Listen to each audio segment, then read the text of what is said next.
Hello students, आज के class 5 lesson 7 the rebel poet एर समस्त क्वेश्चन आंसर करिए देव। एर आगे क्लासे द रेबेल पोएटर रिडिंग एवं तार बेंगली मिनिंग करिए दिएछि। যারা ওই ভিডিওটি দেখোনি ডেসক্রিপশন বক্সে লিংক দেওয়া থাকবে, ওই ভিডিওটা দেখে নিও। যারা চ্যানেলে নতুন এসেছো তাদেরকে বলবো চ্যানেলটি অতি অবশ্যই সাবস্ক্রাইব করে নিয়ে পাশে থাকা বেল আইকনটি প্রেস করে অল এই অপশনটি সিলেক্ট করে নিও, তাহলে আমি যখনই ভিডিও আপলোড করব তোমরা তার নোটিফিকেশনগুলো পেয়ে যাবে। আর যারা চ্যানেলটি আগে থেকে সাবস্ক্রাইব করেছো তাদেরকে অনেক অনেক ধন্যবাদ। আরও বলি, ক্লাস 5 এর লেসন 6 পর্যন্ত সমস্ত প্রজের রিডিং, বেঙ্গলি মিনিং এবং অ্যাক্টিভিটি সব করা রয়েছে। এই চ্যানেলের প্লেলিস্টে গিয়ে তোমরা ক্লাস 5 সিলেক্ট করলে ওইখান থেকে সমস্ত ভিডিও পেয়ে যাবে। তাহলে চলো আজকের ক্লাসটি শুরু করি। প্রথমে করব activity 1, complete the following sentences. সম্পূর্ণ করো নিচের বাক্যগুলো। ফার্স্টে কি রয়েছে? এতে প্রীতম ওয়াজ টু সিং দ্য সং। প্রীতমকে গাইতে হয়েছিল, প্রীতম ওয়াজ টু সিং, প্রীতমকে গাইতে হয়েছিল দ্য সং, গানটি। কোন গানটি গাইতে হয়েছিল? যেটা রয়েছে কারার ওই লৌহ কপাট। এখানে আমাদের লিখতে হবে কারার ওই লৌহ কপাট। কারার ওই লৌহ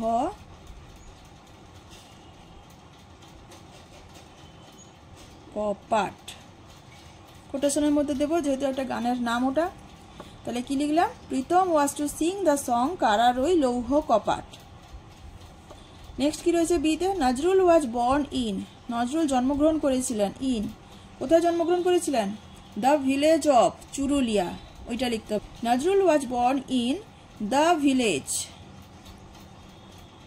দ্য ভিলেজ অফ চুরুলিয়া। সিতে কি রয়েছে? Barwan district is in. Barwan district মানে বর্ধমান জেলাটি হয় কোথায়? ইজ ইন, মানে বর্তমানে বর্ধমান জেলাটি কোথায় সেটা লিখতে হবে। এখনকার সময়ের কথা বলা হয়েছে, ইজ রয়েছে এই জন্য। ইজ ইন ওয়েস্ট বেঙ্গল, পশ্চিমবঙ্গে। আমাদের পশ্চিমবঙ্গে হচ্ছে বর্ধমান ডিস্ট্রিক্টটা। Is in West Bengal. Next দেখো activity 2, answer the following questions. নিচের প্রশ্নগুলোর উত্তর দাও। এতে কি রয়েছে? Was India independent when Nazrul was born. Was India independent, Bharatvarsha কি স্বাধীন হয়েছিল? হোয়েন নজরুল ওয়াজ বর্ন, যখন নজরুল জন্মগ্রহণ করেছিলেন ভারতবর্ষ কি স্বাধীনতা লাভ করেছিল? এখানে ইয়েস নোতে কোশ্চেনের অ্যান্সারটা দিতে হবে, হ্যাঁ অথবা না। তাহলে কি বলতে হবে? যখন নজরুল জন্ম হয়েছিলেন তখন ভারত ব্রিটিশের অধীনেই ছিল, সেজন্য অ্যান্সারটা কি হবে? নো হবে। No, India was not independent when Nazrul was born. তাহলে দেখো অ্যান্সারটা দেখে নাও। No, India was not independent when Nazrul was born. যখন নজরুল জন্মগ্রহণ করেছিলেন ভারতবর্ষ স্বাধীনতা লাভ করেছিল না বা স্বাধীন হয়েছিল না। নেক্সট কোয়েশ্চেন দেখো বিতে কি রয়েছে? Name some of the folk plays that young Nazrul had written. Name মানে উল্লেখ করো বা নামগুলো বলো। সাম অফ দ্য ফোক প্লেস, কিছু ওই লোকনাট্যের নাম উল্লেখ করো, দ্যাট যেটা ইয়াং নজরুল হ্যাড রিটেন, যুবক নজরুল লিখেছিলেন। অ্যান্সারটা এখানে রয়েছে। As a child he was attracted to folk theatre and letter road many folk place like data Karna and Kabi Kalidas. একজন শিশু হিসেবে তিনি লোকনাট্য মঞ্চের প্রতি আকর্ষিত হয়েছিলেন এবং পরবর্তীকালে রোড লিখেছিলেন অনেক লোকনাট্য, যেমন দাতাকর্ণ এবং কবি কালিদাস। তাহলে এইগুলো লিখেছিলেন, এটা অ্যান্সার লিখতে হবে। আমরা অ্যান্সারটা কিভাবে লিখব? এখান থেকে শুরু করব। Some of the folk plays that young Nazrul had written, এতটা আমরা লিখে নিব। তারপরে লিখব আর, ভার্ব দেব আর। Some of the folk plays that young Nazrul had written are Datakarna and Kabi Kalidas. সিতে কি রয়েছে? Who was Nazrul's teacher. নজরুলের শিক্ষক কে ছিলেন? নজরুলের শিক্ষক কে ছিলেন? এখানে রয়েছে Nazrul made the revolutionary Nibaran Chandra Ghatak who was his teacher. সির অ্যান্সার কি হবে? দ্য রিভলিউশনারি নিবারণ চন্দ্র ঘটক ওয়াজ নজরুলস টিচার। এখানে শুধু নিবারণ চন্দ্র ঘটক লিখলেও হতো, কিন্তু তিনি কে, তিনি একজন যে বিপ্লবী সেটা উল্লেখ করে দেওয়া হয়েছে। তাই বইতেও রয়েছে, তাই তোমরা এখান থেকেও লিখতে পারো। ডিতে কি রয়েছে? হু ওয়াজ কুমুদ রঞ্জন মল্লিক? কে ছিলেন? কুমুদ রঞ্জন মল্লিক কে ছিলেন? তার স্কুলের হেড মাস্টার ছিলেন, যে স্কুলে তিনি পরবর্তীকালে ভর্তি হয়েছিলেন ওই স্কুলেরই তিনি হেড মাস্টার ছিলেন। এখানে রয়েছে এই যে the poet Kumud Ranjan Mallick was the headmaster of the school Nazrul joined next. পরবর্তীকালে নজরুল যে স্কুলে যোগদান করেছিলেন বা ভর্তি হয়েছিলেন সেই স্কুলেরই হেডমাস্টার ছিলেন কবি কুমুদ রঞ্জন মল্লিক। তাহলে অ্যান্সারটা লিখতে হবে। কি লিখবো আমরা? The poet Kumud Ranjan Mallick was the headmaster of the school Nazrul joined next. The poet Kumud Ranjan Mallick was, কবি কুমুদ রঞ্জন মল্লিক ছিলেন the headmaster of the school, ওই বিদ্যালয়ের শিক্ষক নজরুল জয়েন্ট নেক্সট, যেখানে নজরুল পরবর্তীকালে যোগদান করেছিলেন বা ভর্তি হয়েছিলেন। এবারে দেখো activity 3, tick the right answer. সঠিক উত্তরের পাশে টিক মার্ক দিতে হবে। Number 1, his poems inspire the youth. তার কবিতাগুলো যুবকদের অনুপ্রেরণা করত। কিসের জন্য? এতে রয়েছে টু ফাইট দ্য ব্রিটিশ, ব্রিটিশদের সঙ্গে লড়াই করতে। বিতে টু হেল্প দ্য ব্রিটিশ, ব্রিটিশদের সাহায্য করতে। সিতে কি রয়েছে? To talk to the British, ব্রিটিশদের সঙ্গে কথা বলতে। তাহলে his poems inspire the youth, যুবকদেরকে অনুপ্রেরণা জগত তার কবিতাগুলো কি করতে? টু ফাইট দ্য ব্রিটিশ, ব্রিটিশদের সঙ্গে লড়াই করতে, এটা হবে। Number 2, a poem that he wrote was. একটা কবিতা যেটা তিনি লিখেছিলেন ওয়াজ, এটা কি ছিল? খেয়াপাড়ের তরণী। বিতে রয়েছে প্রশ্ন, সিতে রয়েছে বোধ। তাহলে খেয়াপাড়ের তরণী তিনি লিখেছিলেন। নাম্বার 3তে কি রয়েছে? নজরুল ওয়াজ কল্ড, নজরুলকে বলা হতো, কি বলে ডাকা হতো নজরুলকে? এতে কি রয়েছে? দ্য ফেয়ারি পোয়েট, জ্বলন্ত কবি। বিতে রয়েছে দ্য রেবেল পোয়েট, বিদ্রোহী কবি। সিতে কি রয়েছে? দ্য ইন্সপায়ার্ড পোয়েট, অনুপ্রেরিত কবি। তাহলে অ্যান্সারটা অবশ্যই বিতে হবে, কারণ এই প্রোজটির নামই হচ্ছে দ্য রেবেল পোয়েট এবং তিনি রেবেল পোয়েটই ছিলেন। Nazrul was called the rebel poet. Next দেখো activity 4, write T for true and A for false statements in the given boxes. Write লেখো টি ফর ট্রু, সত্যর জন্য টি লিখো, মানে যেটা ট্রু সেন্টেন্স তার জন্য টি লিখো, and A for false statements, এবং মিথ্যে স্টেটমেন্টের জন্য, মিথ্যে বিবৃতির জন্য এফ লেখো ইন দ্য গিভেন বক্সেস, এই বক্সের মধ্যে। এতে কি রয়েছে? Nazrul was born when India was still under the British rule. Nazrul was born, Nazrul জন্মগ্রহণ করেছিলেন, হোয়েন যখন ইন্ডিয়া ওয়াজ স্টিল, ভারতবর্ষ তখনও ছিল, আন্ডার দ্য ব্রিটিশ রুল, ব্রিটিশের শাসনের অধীনে তখনও পর্যন্ত ভারত ছিল, তখনই জন্মগ্রহণ করেছিলেন। ট্রু হবে, এটা ট্রু হবে অ্যান্সারটা। বিতে কি রয়েছে? Nazrul was not attracted to folk theatre. Nazrul was not attracted, Nazrul আকর্ষিত হয়েছিলেন না টু ফোক থিয়েটার, ওই লোকনাট্য মঞ্চের প্রতি নজরুল আকর্ষিত হয়েছিলেন না। এটা ফলস হবে, তিনি আকর্ষিত হয়েছিলেন এবং তিনি পরবর্তীকালে অনেক লোকনাট্যও লিখেছিলেন। তাহলে অ্যান্সারটা হবে ফলস।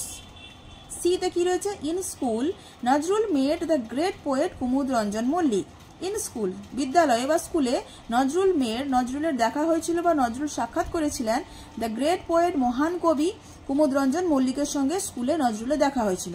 ট্রু, কুমুদ রঞ্জন মল্লিক তো তার স্কুলের টিচার ছিলেন, তাহলে অবশ্যই সেখানে দেখা হয়েছিল, তা এটা ট্রু হবে। ডিতে কি রয়েছে? Nazrul serve the Indian army under the British rule.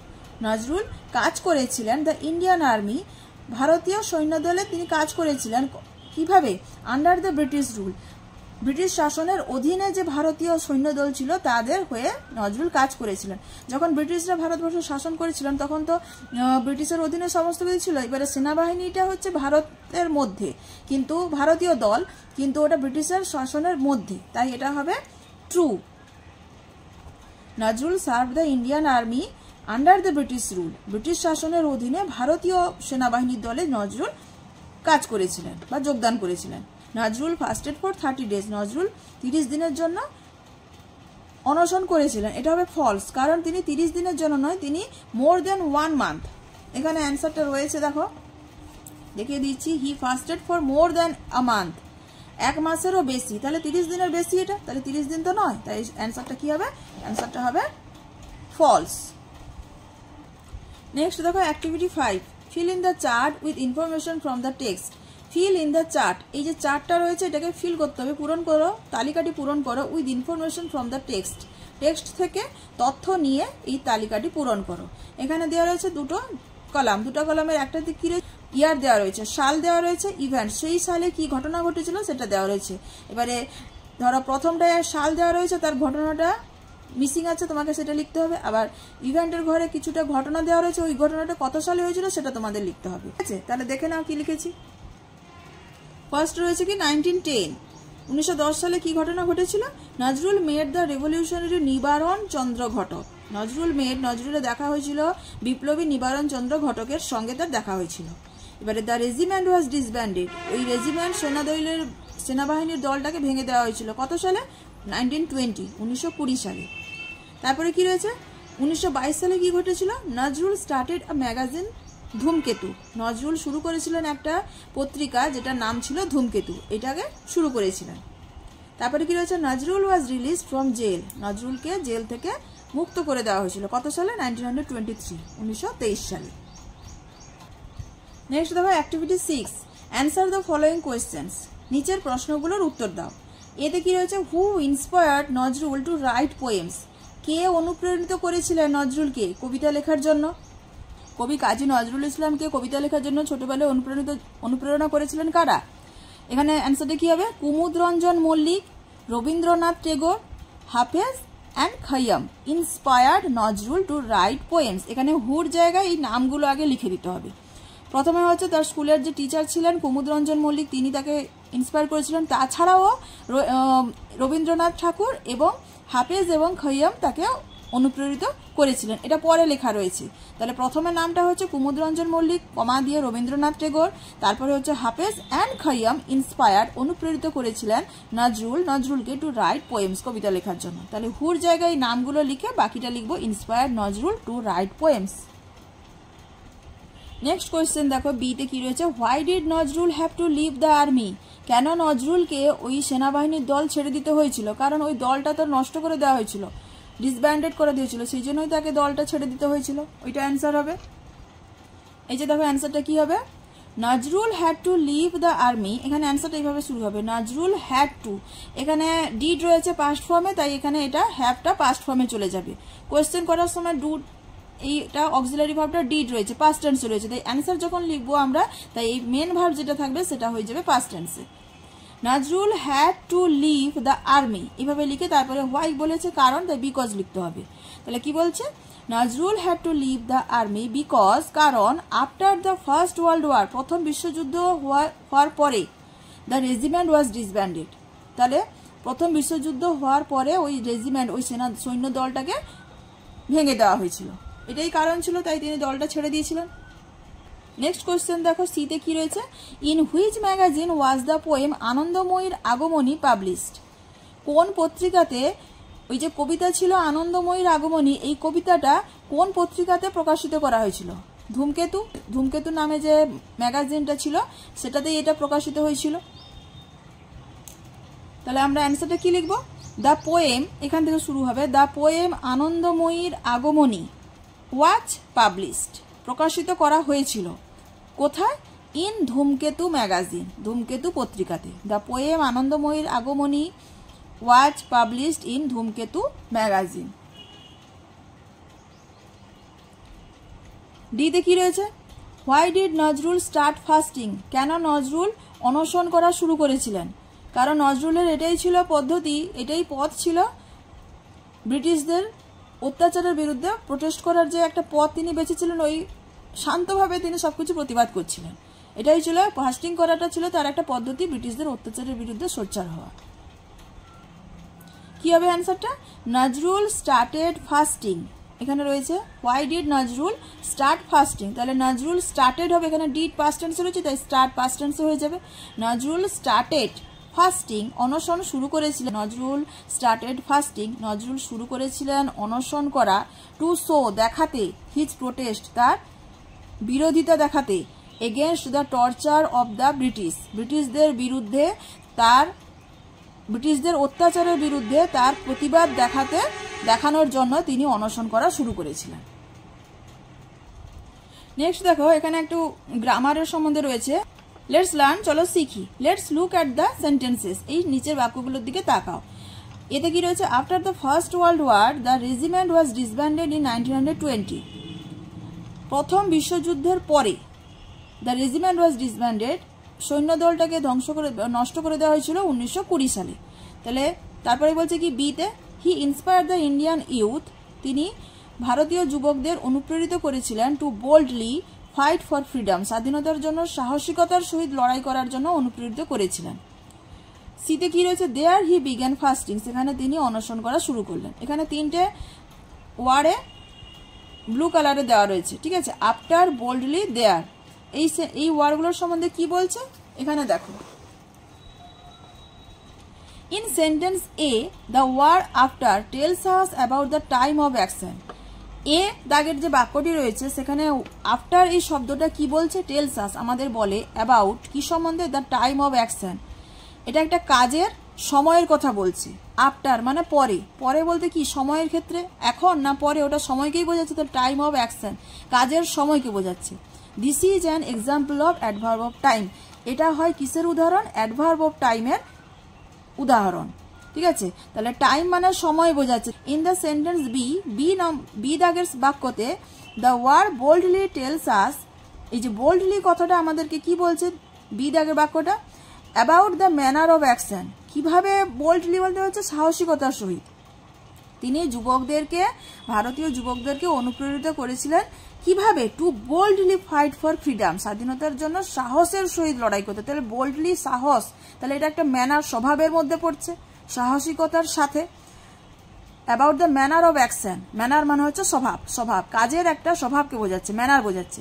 This is an example of adverb of manner, এটা হয় একটা অ্যাডভার্ব অফ ম্যানারের উদাহরণ।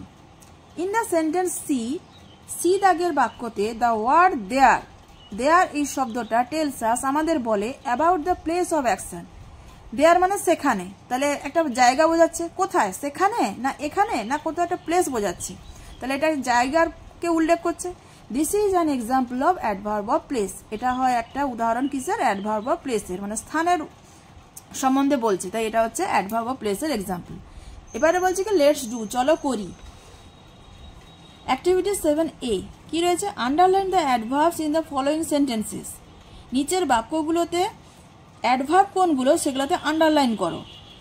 Group them under adverb of manner, adverb of time and adverb of place. এবারে সেগুলোকে group করতে বলছে, মানে ভাগ করে নিতে বলছে, কিসের মধ্যে, মানে কোনটা আগে অ্যাডভার্ব কোনটা সেটাকে আন্ডারলাইন করতে হবে। এবারে তোমাকে বলতে হবে যে ওই অ্যাডভার্বটা কোন গ্রুপের মধ্যে পড়ছে, অ্যাডভার্ব অফ ম্যানার হচ্ছে না অ্যাডভার্ব অফ টাইম বোঝাচ্ছে না অ্যাডভার্ব অফ প্লেস বোঝাচ্ছে, সেটা বলতে হবে। নাম্বার 1-এ কি রয়েছে, now I will go to school, এখন আমি স্কুলে যাব। তাহলে এখানে অ্যাডভার্ব কোনটা প্রথমে দেখে নিতে হবে, অ্যাডভার্ব কোনটা, অ্যাডভার্ব হচ্ছে নাও। তাহলে এটা কাকে বোঝাচ্ছে, এটা হচ্ছে সময়কে বোঝাচ্ছে, এটা টাইমকে বোঝাচ্ছে, নাও এখন বলছে, তাহলে এটা হবে কি অ্যাডভার্ব অফ টাইম। নাম্বার 2-তে কি রয়েছে, হি স্যাট বিসাইড মি, সে বসেছিল আমার পাশে, তাহলে এর বিসাইড কোথায় বসেছিল, বিসাইড কাছে, তাহলে এটা একটা প্লেস বোঝাচ্ছে, এটা হচ্ছে adverb of place. Number 3, he will watch a play tomorrow, সে দেখবে একটা নাটক আগামীকাল, সে আগামীকাল একটা নাটক দেখবে, তাহলে অ্যাডভার্ব কোনটা, টুমোরো, তাহলে এটা কখন দেখবে, আগামীকাল দেখবে, তাহলে এটা টাইম বোঝাচ্ছে, অ্যাডভার্ব অফ টাইম, এটা টুমোরো সময় বোঝাচ্ছে, adverb of time. Number 4, she eagerly waited for the result, সে খুব আগ্রহের সহিত তার ফলাফলের জন্য অপেক্ষা করছিল, তাহলে ইগারলি হচ্ছে অ্যাডভার্ব এবং এটা তার একটা ম্যানার বোঝাচ্ছে, ইগারলি আগ্রহের সহিত, তাহলে এটা হচ্ছে adverb of manner. Number 5, the train moved slowly out of the station, ট্রেনটি স্টেশন থেকে খুব ধীরে ধীরে বেরিয়ে গেল, তাহলে স্লোলি হচ্ছে অ্যাডভার্ব, কিভাবে বেরিয়ে গেল, স্লোলি ধীরে ধীরে, এটা হচ্ছে ম্যানার, এটা হচ্ছে অ্যাডভার্ব অফ ম্যানার, স্বভাব বোঝাচ্ছে। তো ট্রেনের কি স্বভাব বোঝাচ্ছে না, কিন্তু এটা তার ধরনটা বোঝাচ্ছে, তাই এটা হচ্ছে adverb of manner. Number 6, we won the match yesterday, আমরা গতকাল ম্যাচটা জিতেছিলাম, তাহলে অ্যাডভার্ব হচ্ছে ইয়েস্টারডে, কবে জিতেছিলাম, কখন জিতেছিলাম, ইয়েস্টারডে, তাহলে এটা অ্যাডভার্ব অফ টাইম বোঝাচ্ছে, সময় বোঝাচ্ছে এটা। 7-এ কি রয়েছে, কাম হিয়ার, এখানে এসো, তাহলে এখানে হচ্ছে হেয়ার হচ্ছে অ্যাডভার্ব এবং এটা হচ্ছে স্থান বোঝাচ্ছে, কোথায় আসতে বলছে, এখানে, তাহলে এটা হচ্ছে adverb of place. Number 8, I shall gladly do ইট, আমি আনন্দের সঙ্গে বা আনন্দিত হয়ে এটা করি, তাহলে গ্ল্যাডলি হচ্ছে অ্যাডভার্ব। এবং এটা কিভাবে করি, আনন্দের সহিত। তাহলে ম্যানার স্বভাবের মধ্যে বোঝাচ্ছে, তাহলে এটা হচ্ছে অ্যাডভার্ব অফ ম্যানার। এবারে বলছে অ্যাক্টিভিটি 7B তে লেটস ক্লাসিফাই, চলো শ্রেণীবিন্যাস করি দ্য অ্যাডভার্বস, এই অ্যাডভার্বগুলোকে শ্রেণীবিন্যাস করি ইন দ্য ফলোয়িং চার্ট, নিচের তালিকাটিতে। তাহলে এখানে ভাগ করে দেওয়া রয়েছে adverb of time, adverb of manner, adverb of place. এবারে এইগুলো যেগুলো আমরা করলাম এক্ষুনি, সেগুলো আমাদেরকে যেখানে টাইম হবে সেটা টাইমে বসাতে হবে, যেটা ম্যানার হবে অ্যাডভার্ব অফ ম্যানারে বসাতে হবে, যেটা প্লেস বোঝাবে সেটা অ্যাডভার্ব অফ প্লেসে বোঝাতে হবে। প্রথমে কি রয়েছে, নাও, নাওটা কি বোঝাচ্ছে, সময়কে বোঝাচ্ছে, এখন। তাহলে এটা কি হবে, অ্যাডভার্ব অফ টাইম, তাহলে এখানে আমি লিখে দিব নাও। নেক্সট কি রয়েছে, হি সেড বিসাইড মি, আমার কাছে বসেছিল, তাহলে এটা জায়গা স্থান বোঝাচ্ছে, তাহলে এটা হবে অ্যাডভার্ব অফ প্লেস, এটা হবে বিসাইড। নেক্সট রয়েছে 3 তে, হি will watch a play tomorrow, tomorrow আগামীকাল, এটা হচ্ছে কবে, কখন, সময়টা বলছে, তাহলে এটা হচ্ছে adverb of time.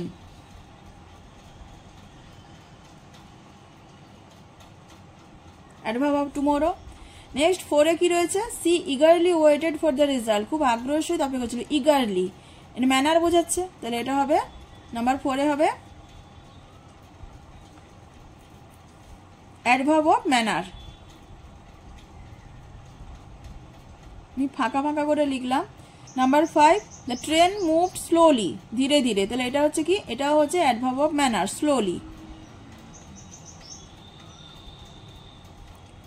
We won the match yesterday, সময় বোঝাচ্ছে, তাহলে এটা হবে অ্যাডভার্ব অফ টাইম।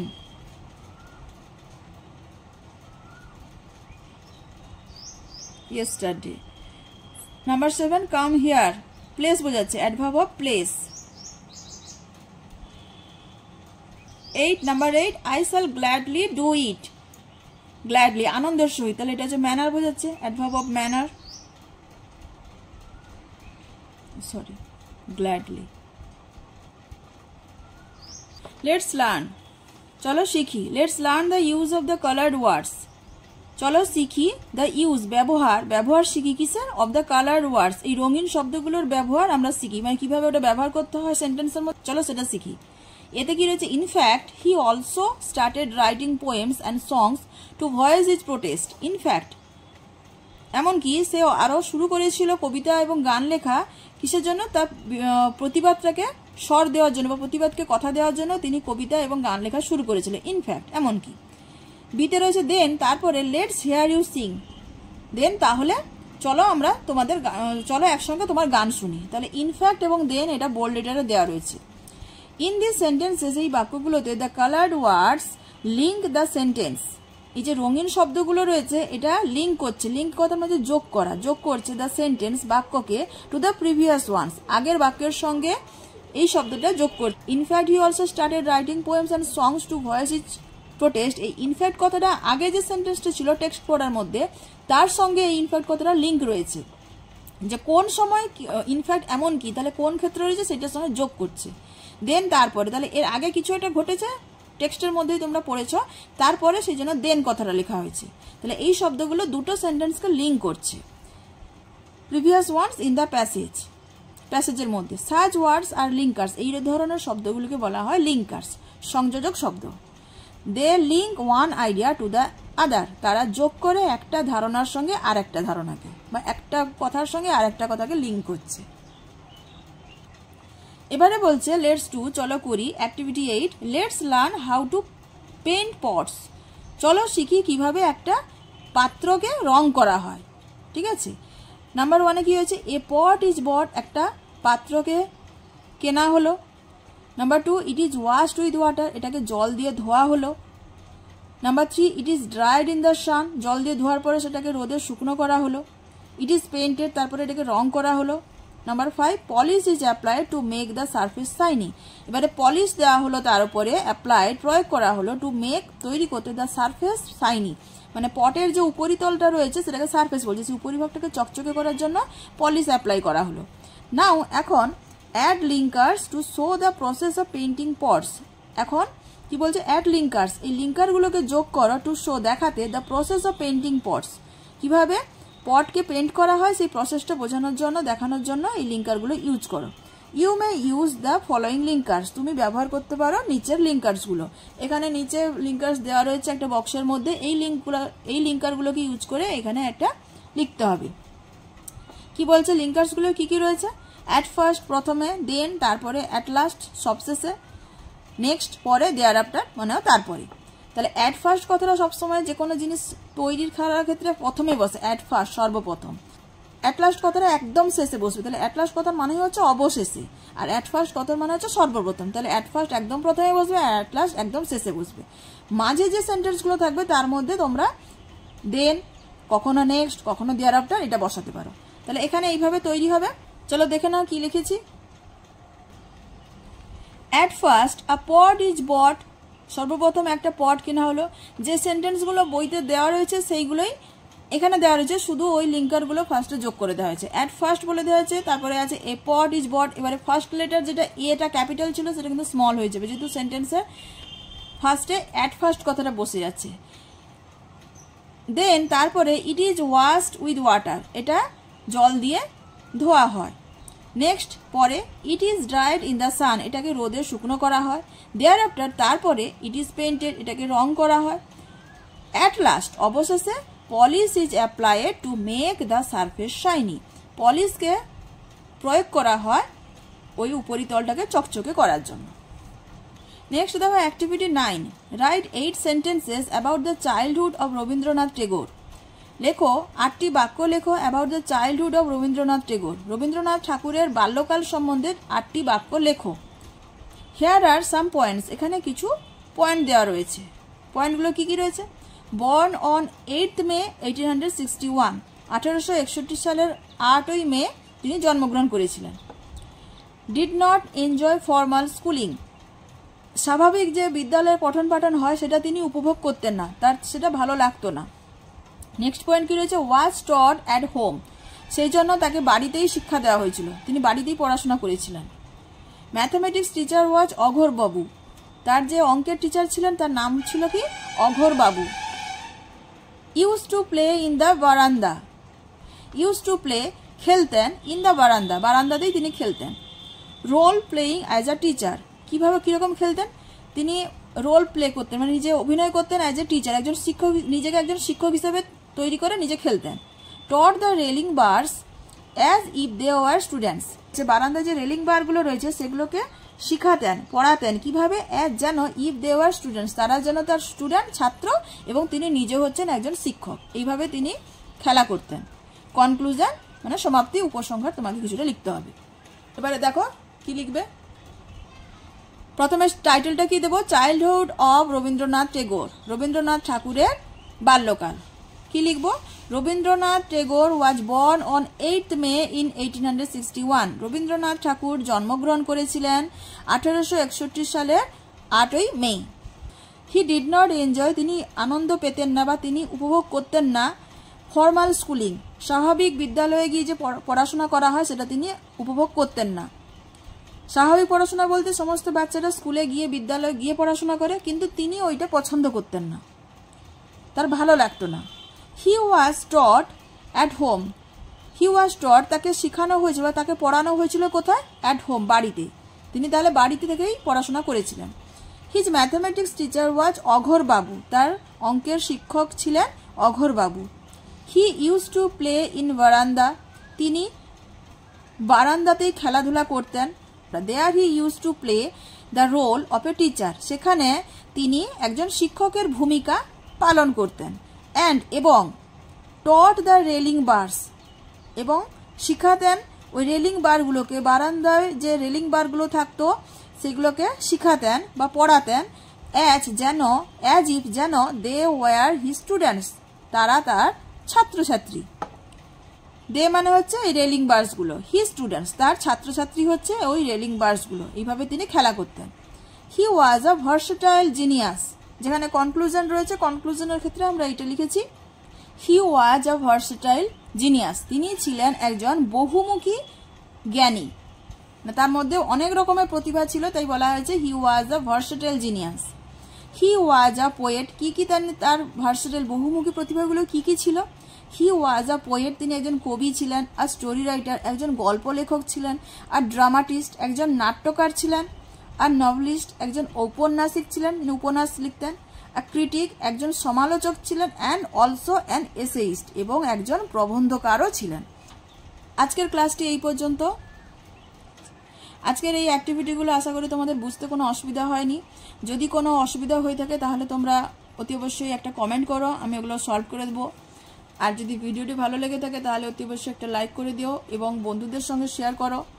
আর অতি অবশ্যই চ্যানেলটি সাবস্ক্রাইব করে নিও। আর ভিডিওটি শেষ পর্যন্ত দেখার জন্য অনেক অনেক ধন্যবাদ।